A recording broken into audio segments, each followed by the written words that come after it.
ಆಕಾಶವಾಣಿ ವಾರ್ತೆಗಳು ಓದುತ್ತಿರುವವರು ಹರ್ಷಿತಾ ಟಿಎಲ್. ಮುಖ್ಯಾಂಶಗಳು: ಭಾರತ ಎಐ ಇಂಪ್ಯಾಕ್ಟ್ ಶೃಂಗಸಭೆ ಪ್ಯಾಕ್ ಸಿಲಿಕಾ ಘೋಷಣಾ ಪತ್ರಕ್ಕೆ ಭಾರತ ಅಮೆರಿಕ ಸಹಿ. ತ್ರಿಪುರಾದ ಅಗರ್ತಲಾದಲ್ಲಿಂದು ಜಂಟಿ ಪ್ರಾದೇಶಿಕ ಅಧಿಕೃತ ಭಾಷಾ ಸಮ್ಮೇಳನ, ಕೇಂದ್ರ ಗೃಹ ಸಚಿವ ಅಮಿತ್ ಶಾ ಚಾಲನೆ. ನವದೆಹಲಿಯಲ್ಲಿಂದು ಕೃಷಿ ಸಚಿವ ಶಿವರಾಜ್ ಸಿಂಗ್ ಚೌಹಾಣ್ ಬ್ರೆಜಿಲ್ ಕೃಷಿ ಸಚಿವರೊಂದಿಗೆ ಸಮಾಲೋಚನೆ. ಐಸಿಸಿ ಪುರುಷರ ಟಿ20 ವಿಶ್ವಕಪ್ ಕ್ರಿಕೆಟ್ ಕೊನೆಯ ಲೀಗ್ ಪಂದ್ಯದಲ್ಲಿಂದು ಆಸ್ಟ್ರೇಲಿಯಾ ಓಮನ್ ಸೆಣಸು. ವಾರ್ತೆಗಳ ವಿವರ. ನವದೆಹಲಿಯಲ್ಲಿಂದು ನಡೆಯುತ್ತಿರುವ ಭಾರತ ಎಐ ಇಂಪ್ಯಾಕ್ಟ್ ಶೃಂಗಸಭೆಯಲ್ಲಿಂದು ಭಾರತ ಮತ್ತು ಅಮೆರಿಕ ಮಹತ್ವದ ಪ್ಯಾಕ್ ಸಿಲಿಕಾ ಘೋಷಣಾ ಪತ್ರಕ್ಕೆ ಸಹಿ ಹಾಕಿವೆ. ಈ ಘೋಷಣೆ ಸೆಮಿಕಂಡಕ್ಟರ್ ಮತ್ತು ನಿರ್ಣಾಯಕ ಖನಿಜಗಳ ಉತ್ಪಾದನೆ ವೇಗವಾಗಿ ಬೆಳೆಯುತ್ತಿರುವ ಕೃತಕ ಬುದ್ದಿಮತ್ತೆ ಕ್ಷೇತ್ರಗಳಲ್ಲಿ ಸುರಕ್ಷಿತ ಮತ್ತು ಸದೃಢ ತಂತ್ರಜ್ಞಾನ ವ್ಯವಸ್ಥೆ ನಿರ್ಮಿಸಲು ಉಭಯ ದೇಶಗಳ ಸಹಕಾರವನ್ನು ಬಲಪಡಿಸಲಿದೆ. ಸಹಿ ಹಾಕುವ ಸಮಾರಂಭದ ಅಧ್ಯಕ್ಷತೆ ವಹಿಸಿ ಮಾತನಾಡಿದ ಕೇಂದ್ರ ವಿದ್ಯುನ್ಮಾನ ಮತ್ತು ಮಾಹಿತಿ ತಂತ್ರಜ್ಞಾನ ಸಚಿವ ಅಶ್ವಿನಿ ವೈಷ್ಣವ್, ಸೆಮಿಕಂಡಕ್ಟರ್ ಮತ್ತು ವಿದ್ಯುನ್ಮಾನ ಉದ್ಯಮದಲ್ಲಿ ಜಾಗತಿಕ ನಾಯಕತ್ವ ವಹಿಸುವುದು ಭಾರತದ ಗುರಿಯಾಗಿದೆ. ದೇಶದ ಪ್ರತಿಭಾವಂತ ಇಂಜಿನಿಯರ್ಗಳು ಈಗಾಗಲೇ ಅತ್ಯಂತ ಸಂಕೀರ್ಣವಾದ 2 ನ್ಯಾನೋಮೀಟರ್ ಚಿಪ್ಗಳನ್ನು ವಿನ್ಯಾಸಗೊಳಿಸುತ್ತಿದ್ದಾರೆ ಎಂದು ತಿಳಿಸಿದರು. ಪ್ರಸ್ತುತ ದೇಶದ 315 ವಿಶ್ವವಿದ್ಯಾಲಯಗಳು ಮತ್ತು ಕಾಲೇಜು ವಿದ್ಯಾರ್ಥಿಗಳು ಚಿಪ್ ವಿನ್ಯಾಸದಲ್ಲಿ ತೊಡಗಿದ್ದಾರೆ. ಸೆಮಿಕಂಡಕ್ಟರ್ ಉದ್ಯಮಕ್ಕೆ ಅಗತ್ಯವಿರುವ ಸುಮಾರು 10 ಲಕ್ಷಕ್ಕೂ ಹೆಚ್ಚು ಪ್ರತಿಭಾವಂತ ಮಾನವ ಸಂಪನ್ಮೂಲವನ್ನು ದೇಶದೊಳಗೆ ಪೂರೈಸಲಾಗುವುದು ಎಂದು ತಿಳಿಸಿದ್ದಾರೆ. ಇದೇ ವೇಳೆ ಮಾತನಾಡಿದ ಭಾರತಕ್ಕೆ ಅಮೆರಿಕ ರಾಯಭಾರಿ ಸರ್ಗಿಯೋ ಗಾರ್, ರಕ್ಷಣಾ ಸಹಕಾರದಿಂದಿಡಿದು ಪ್ಯಾಕ್ ಸಿಲಿಕಾವರೆಗಿನ ಭಾರತ ಅಮೆರಿಕ ಪಾಲುದಾರಿಕೆ ಒಟ್ಟಿಗೆ ಕೆಲಸ ಮಾಡಲು ಇನ್ನೂ ಹೆಚ್ಚಿನ ಬಾಗಿಲುಗಳನ್ನು ತೆರೆಯಲಿದೆ ಎಂದು ಹೇಳಿದ್ದಾರೆ. ಬಳಿಕ ಮಾಧ್ಯಮಗಳೊಂದಿಗೆ ಮಾತನಾಡಿದ ಕೇಂದ್ರ ಸಚಿವ ಅಶ್ವಿನಿ ವೈಷ್ಣವ್, ಪ್ಯಾಕ್ ಸಿಲಿಕಾ ಘೋಷಣೆ ಸೆಮಿಕಂಡಕ್ಟರ್ ಪೂರೈಕೆ ಸರಪಳಿ, ಉತ್ಪಾದನಾ ಮತ್ತು ಚಿಪ್ ವಿನ್ಯಾಸಕ್ಕೆ ಅತ್ಯಂತ ಪ್ರಮುಖವಾಗಿದೆ. ಈ ಒಪ್ಪಂದ ಭಾರತದಲ್ಲಿ ಸಂಪೂರ್ಣ ಸೆಮಿಕಂಡಕ್ಟರ್ ಪರಿಸರ ವ್ಯವಸ್ಥೆ ನಿರ್ಮಾಣಕ್ಕೆ ಸಹಕಾರಿಯಾಗಿದ್ದು ವಿದ್ಯುನ್ಮಾನ ವಲಯಕ್ಕೆ ಪ್ರಯೋಜನವಾಗಲಿದೆ ಎಂದು ಹೇಳಿದರು.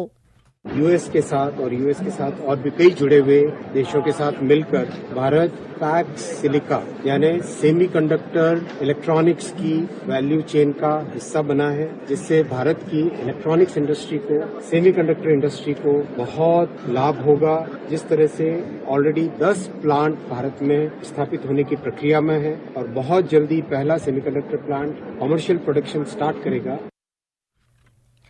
ಪ್ಯಾಕ್ ಸಿಲಿಕಾ ಘೋಷಣಾ ಪತ್ರ ಸಹಿ ಸಮಾರಂಭದಲ್ಲಿ ಮಾತನಾಡಿದ ಅಮೆರಿಕ ಆರ್ಥಿಕ ವ್ಯವಹಾರಗಳ ರಾಜ್ಯ ಕಾರ್ಯದರ್ಶಿ ಜಾಕೋಬ್ ಹೆಲ್ಬರ್ಗ್, ಈ ಒಪ್ಪಂದದ ನಾವೀನ್ಯತೆ ಮತ್ತು ಪಾಲುದಾರಿಕೆಯ ಮೂಲಕ ಭವಿಷ್ಯವನ್ನು ನಿರ್ಮಿಸುವ ಉಭಯ ದೇಶಗಳ ಬದ್ಧತೆಯನ್ನು ಪ್ರತಿನಿಧಿಸುತ್ತದೆ ಎಂದರು. ಇದೇ ಸಮಾರಂಭದಲ್ಲಿ ಪಾಲ್ಗೊಂಡಿದ್ದ ಗೂಗಲ್ ಸಂಸ್ಥೆಯ ಮುಖ್ಯ ಕಾರ್ಯನಿರ್ವಾಹಕ ಅಧಿಕಾರಿ ಸುಂದರ್ ಪಿಚೈ, ಭಾರತ ಅಮೆರಿಕ ನಡುವಿನ ಸಂಪರ್ಕ ಸೇತುವೆಯಾಗಿ ಕಾರ್ಯನಿರ್ವಹಿಸಲು ಗೂಗಲ್ ಹೆಮ್ಮೆಪಡುತ್ತದೆ. ಮುಂಬರುವ ದಿನಗಳಲ್ಲಿ ಕೃತಕ ಬುದ್ದಿಮತ್ತೆ ಕ್ಷೇತ್ರದಲ್ಲಿ ಭಾರತ ಅಭೂತಪೂರ್ವವಾದ ಪ್ರಗತಿ ಕಾಣಲಿದೆ ಎಂದು ತಿಳಿಸಿದರು. ಪ್ರಧಾನಿ ನರೇಂದ್ರ ಮೋದಿ ಅವರು ನವದೆಹಲಿಯ ಸೇವಾತೀರ್ಥದಲ್ಲಿಂದು ಕೃತಕ ಬುದ್ದಿಮತ್ತೆ ಮತ್ತು ಡೀಪ್ ಟೆಕ್ ನವೋದ್ಯಮಗಳ ಮುಖ್ಯ ಕಾರ್ಯನಿರ್ವಾಹಕ ಅಧಿಕಾರಿಗಳೊಂದಿಗೆ ದುಂಡುಮೇಜಿನ ಸಭೆ ನಡೆಸಿದರು.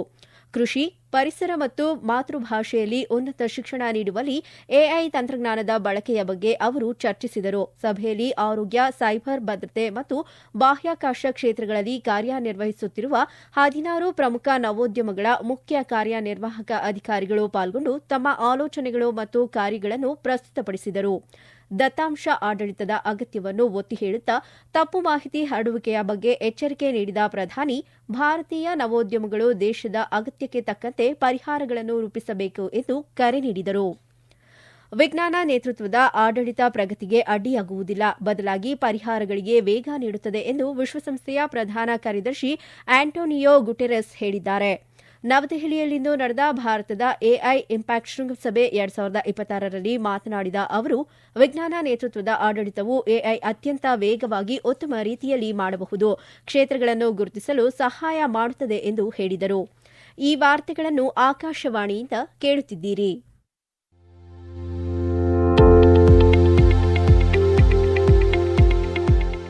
ನಮ್ಮ ಎಲ್ಲ ರಾಷ್ಟ್ರೀಯ ವಾರ್ತೆಗಳು ಹಾಗೂ ಪ್ರದೇಶ ಸಮಾಚಾರ ಈಗ ಆಕಾಶವಾಣಿ ನ್ಯೂಸ್ ಕನ್ನಡ ಯೂಟ್ಯೂಬ್ ಚಾನೆಲ್ನಲ್ಲಿ ಲಭ್ಯ. ನಮ್ಮ ಎಕ್ಸ್ ಖಾತೆ ಮತ್ತು ಇನ್ಸ್ಟಾಗ್ರಾಂ ಖಾತೆ ಆಕಾಶವಾಣಿ ನ್ಯೂಸ್ ಕನ್ನಡ. ಹೆಚ್ಚಿನ ಮಾಹಿತಿಗಾಗಿ ನಮ್ಮ ಫೇಸ್ಬುಕ್ ಖಾತೆ ಆಕಾಶವಾಣಿ ವಾರ್ತೆ ಕನ್ನಡವನ್ನು ಅನುಸರಿಸಿ. ಮಾಹಿತಿಗಳ ಹೂರಣ, ವಾರದ ಕಾರ್ಯಕ್ರಮ, ಪ್ರಚಲಿತ ವಿದ್ಯಮಾನ ಪ್ರತಿ ಬುಧವಾರ ರಾತ್ರಿ 9:15 ತ್ರಿಪುರಾದ ಅಗರ್ತಲಾದಲ್ಲಿಂದು ಕೇಂದ್ರ ಗೃಹ ಸಚಿವ ಅಮಿತ್ ಶಾ ಜಂಟಿ ಪ್ರಾದೇಶಿಕ ಅಧಿಕೃತ ಭಾಷಾ ಸಮ್ಮೇಳನವನ್ನು ಉದ್ಘಾಟಿಸಲಿದ್ದಾರೆ. ಈ ಸಮ್ಮೇಳನದಲ್ಲಿ ಪಶ್ಚಿಮ ಬಂಗಾಳ, ಒಡಿಶಾ, ಅಸ್ಸಾಂ ಮತ್ತು ಉತ್ತರ ಪ್ರದೇಶ ಸೇರಿದಂತೆ 20 ರಾಜ್ಯಗಳು ಭಾಗವಹಿಸಲಿದ್ದು 3,000ಕ್ಕೂ ಹಿರಿಯ ಅಧಿಕಾರಿಗಳು, ತಜ್ಞರು, ಸರ್ಕಾರಿ ಇಲಾಖೆಗಳ ಪ್ರತಿನಿಧಿಗಳು ಪಾಲ್ಗೊಳ್ಳಲಿದ್ದಾರೆ. ಸಮ್ಮೇಳನದಲ್ಲಿ ಹಿಂದಿ ಮತ್ತು ಇತರ ಭಾರತೀಯ ಭಾಷೆಗಳನ್ನು ಉತ್ತೇಜಿಸುವುದು, ಭಾಷಾ ಸಂಬಂಧಿತ ಸವಾಲುಗಳನ್ನು ಪರಿಹರಿಸಲು ಕೃತಕ ಬುದ್ದಿಮತ್ತೆ ಮತ್ತು ಆಧುನಿಕ ತಂತ್ರಜ್ಞಾನಗಳನ್ನು ಬಳಸಿಕೊಳ್ಳುವುದರ ಮೇಲೆ ಚರ್ಚೆಗಳು ಕೇಂದ್ರೀಕರಿಸಲಿವೆ. ಅಧಿಕೃತ ಭಾಷಾ ನೀತಿಯ ಅನುಷ್ಠಾನಕ್ಕಾಗಿ 80 ಪ್ರಾದೇಶಿಕ ಅಧಿಕೃತ ಭಾಷಾ ಪ್ರಶಸ್ತಿಗಳನ್ನು ಕಾರ್ಯಕ್ರಮದಲ್ಲಿ ಪ್ರದಾನ ಮಾಡಲಾಗುವುದು. ಇದರ ಜೊತೆಗೆ 2 ಪುಸ್ತಕಗಳ ಬಿಡುಗಡೆಯೊಂದಿಗೆ ರಾಜಭಾಷಾ ಭಾರತೀಯ ಈಶಾನ್ಯ ವಿಶೇಷ ಸಂಚಿಕೆಯನ್ನು ಬಿಡುಗಡೆ ಮಾಡಲಾಗುತ್ತಿದೆ. ಭಾಷಾ ಅನುಷ್ಠಾನದಲ್ಲಿ ನಾವೀನ್ಯತೆಯನ್ನು ಪ್ರದರ್ಶಿಸುವ ಪ್ರದರ್ಶನ ಮತ್ತು ಯೋಗಕ್ಷೇಮವನ್ನು ಉತ್ತೇಜಿಸುವ ವಿಶೇಷ ಯೋಗ ಕಾರ್ಯಾಗಾರ ನಡೆಯಲಿದೆ. ನವದೆಹಲಿಯಲ್ಲಿಂದು ಕೇಂದ್ರ ಕೃಷಿ ಮತ್ತು ರೈತ ಕಲ್ಯಾಣ ಸಚಿವ ಶಿವರಾಜ್ ಸಿಂಗ್ ಚೌಹಾಣ್ ಬ್ರೆಜಿಲ್ ಕೃಷಿ ಸಚಿವ ಕಾರ್ಲೋಸ್ ಫವಾರೋ ಅವರೊಂದಿಗೆ ಸಭೆ ನಡೆಸಿದರು. ಬಳಿಕ ಸುದ್ದಿಗಾರರೊಂದಿಗೆ ಮಾತನಾಡಿದ ಕೇಂದ್ರ ಸಚಿವ ಶಿವರಾಜ್ ಸಿಂಗ್ ಚೌಹಾಣ್, ಸಭೆಯ ವೇಳೆ ಕೃಷಿ ಕ್ಷೇತ್ರಕ್ಕೆ ಸಂಬಂಧಿಸಿದಂತೆ ಬ್ರೆಜಿಲ್ ಸಚಿವರು ಹಾಗೂ ಅವರ ತಂಡದೊಂದಿಗೆ ಉಪಯುಕ್ತ ಚರ್ಚೆಗಳನ್ನು ನಡೆಸಲಾಗಿದೆ. ಭಾರತೀಯ ಕೃಷಿ ಸಂಶೋಧನಾ ಮಂಡಳಿ ಐಸಿಎಆರ್ ಮತ್ತು ಬ್ರೆಜಿಲ್ ಸಂಸ್ಥೆಗಳು ವಿವಿಧ ಕ್ಷೇತ್ರಗಳಲ್ಲಿ ಸಹಕರಿಸಲಿವೆ ಎಂದರು. ಬ್ರೆಜಿಲ್ ನೈಸರ್ಗಿಕ ಮತ್ತು ಸಾವಯವ ಕೃಷಿಯಲ್ಲಿ ಆಸಕ್ತಿ ತೋರಿದ್ದು, ಈ ಕ್ಷೇತ್ರಗಳಲ್ಲಿ ಭಾರತ ಬ್ರೆಜಿಲ್ನೊಂದಿಗೆ ಸಮಾಲೋಚನೆ ನಡೆಸುತ್ತಿದೆ. ಭಾರತ ಬೇಳೆಕಾಳು, ಎಣ್ಣೆ ಬೀಜ ಯೋಜನೆ ಮತ್ತು ಸಂಯೋಜಿತ ಕೃಷಿಯಲ್ಲಿ ತ್ವರಿತವಾಗಿ ಕೆಲಸ ಮಾಡುತ್ತಿದೆ ಎಂದು ತಿಳಿಸಿದ ಸಚಿವರು, ಭಾರತದಲ್ಲಿ ಉತ್ಕೃಷ್ಟತಾ ಕೇಂದ್ರ ಸ್ಥಾಪಿಸಲು ಬ್ರೆಜಿಲ್ ಒಮ್ಮತ ವ್ಯಕ್ತಪಡಿಸಿದೆ ಎಂದು ಮಾಹಿತಿ ನೀಡಿದರು. हमारा आईसीआर और समकक्ष जो ब्राजील की संस्था है इम्ब्रापा, वो कई क्षेत्रों में आपस में सहयोग करेगा, तो उसके साथ एमओयू करने पर हमारा आपस में विचार विमर्श चल रहा है. ब्राजील की काफी रुचि है प्राकृतिक खेती में और जैविक खेती में. ब्राजील सहमत है सेंटर ऑफ एक्सीलेंस यहाँ बनाने के लिए, उस पर भी हमारी व्यापक चर्चा हुई है. ಇತ್ತೀಚೆಗೆ ಮುಕ್ತಾಯಗೊಂಡ ವಿಧಾನಸಭಾ ಚುನಾವಣೆ ಸಂದರ್ಭದಲ್ಲಿ ಚುನಾವಣಾ ಅಕ್ರಮಗಳು ಮತ್ತು ಅವರ ಚುನಾವಣಾ ಅಫಿಡವಿಟ್ಗಳಲ್ಲಿನ ವ್ಯತ್ಯಾಸಗಳನ್ನು ಆರೋಪಿಸಿ ಸಲ್ಲಿಸಲಾದ ಅರ್ಜಿಗಳಿಗೆ ಸಂಬಂಧಿಸಿದಂತೆ ಪಾಟ್ನಾ ಉಚ್ಚ ನ್ಯಾಯಾಲಯ ಬಿಹಾರ ವಿಧಾನಸಭೆಯ 28 ಸದಸ್ಯರಿಗೆ ನೋಟಿಸ್ ಜಾರಿ ಮಾಡಿದೆ ಹಾಗೂ ಪ್ರತಿಕ್ರಿಯಿಸುವಂತೆ ಸೂಚಿಸಿದೆ. ಈ ಶಾಸಕರ ವಿರುದ್ಧ ಒಟ್ಟು 40 ಅರ್ಜಿಗಳನ್ನು ಸಲ್ಲಿಸಲಾಗಿದೆ. ನ್ಯಾಯಮೂರ್ತಿ ಶಶಿಭೂಷಣ್ ಪ್ರಸಾದ್ ಸಿಂಗ್ ಮತ್ತು ನ್ಯಾಯಮೂರ್ತಿ ಅಶೋಕ್ ಕುಮಾರ್ ಪಾಂಡೆ ನೇತೃತ್ವದ ಪೀಠಗಳು ನಡೆಸಿದ ಪ್ರಾಥಮಿಕ ವಿಚಾರಣೆಯ ನಂತರ ನೋಟಿಸ್ಗಳನ್ನು ನೀಡಲಾಗಿದೆ. ಮೇಘಾಲಯದ ಶಿಲ್ಲಾಂಗ್ ಸಂಸದ ಡಾ ರಿಕೆ ಎಜೆ ಸಿಂಕಾನ್ ಕಳೆದ ರಾತ್ರಿ ಹೃದಯಾಘಾತದಿಂದ ನಿಧನರಾಗಿದ್ದಾರೆ. ಅವರಿಗೆ 54 ವರ್ಷ ವಯಸ್ಸಾಗಿತ್ತು. ಅಧಿಕೃತ ಮೂಲಗಳ ಪ್ರಕಾರ ಡಾ ರಿಕಿ ಅವರು ಒಳಾಂಗಣ ಫುಟ್ಬಾಲ್ ಆಡುತ್ತಿದ್ದ ವೇಳೆ ತೀವ್ರ ಹೃದಯಾಘಾತವಾಗಿ ಕುಸಿದು ಬಿದ್ದರು. ತಕ್ಷಣ ಅವರನ್ನು ಆಸ್ಪತ್ರೆಗೆ ಕರೆದುಕೊಂಡು ಹೋಗಲಾಯಿತು. ಡಾ ರಿಕಿ ಅವರು ರಾಷ್ಟ್ರ ರಾಜಕೀಯದಲ್ಲಿ ಮೇಘಾಲಯದ ಧ್ವನಿಯಾಗಿ ಪರಿಗಣಿಸಲ್ಪಟ್ಟಿದ್ದರು. ಅವರು ವಾಯ್ಸ್ ಆಫ್ ಪೀಪಲ್ಸ್ ಪಕ್ಷದ ಪ್ರಮುಖ ಮುಖಂಡರಾಗಿದ್ದರು. ಅವರ ನಿಧನಕ್ಕೆ ರಾಷ್ಟ್ರಪತಿ ದ್ರೌಪದಿ ಮುರ್ಮು, ಉಪರಾಷ್ಟ್ರಪತಿ ಸಿಪಿ ರಾಧಾಕೃಷ್ಣನ್, ಪ್ರಧಾನಿ ನರೇಂದ್ರ ಮೋದಿ, ಮೇಘಾಲಯ ಮುಖ್ಯಮಂತ್ರಿ ಕಾನ್ರಾಡ್ ಸಂಗ್ಮಾ ಸೇರಿದಂತೆ ಅನೇಕ ಗಣ್ಯರು ಸಂತಾಪ ಸೂಚಿಸಿದ್ದಾರೆ.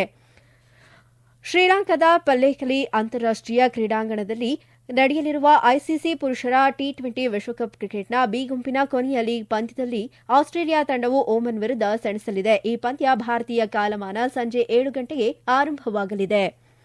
ಕೊನೆಯಲ್ಲಿ ಮತ್ತೊಮ್ಮೆ ಮುಖ್ಯಾಂಶಗಳು. ಭಾರತ ಎಐ ಇಂಪ್ಯಾಕ್ಟ್ ಶೃಂಗಸಭೆ, ಪ್ಯಾಕ್ ಸಿಲಿಕಾ ಘೋಷಣಾ ಪತ್ರಕ್ಕೆ ಭಾರತ ಅಮೆರಿಕ ಸಹಿ. ತ್ರಿಪುರಾದ ಅಗರ್ತಲಾದಲ್ಲಿಂದು ಜಂಟಿ ಪ್ರಾದೇಶಿಕ ಅಧಿಕೃತ ಭಾಷಾ ಸಮ್ಮೇಳನ, ಕೇಂದ್ರ ಗೃಹ ಸಚಿವ ಅಮಿತ್ ಶಾ ಚಾಲನೆ.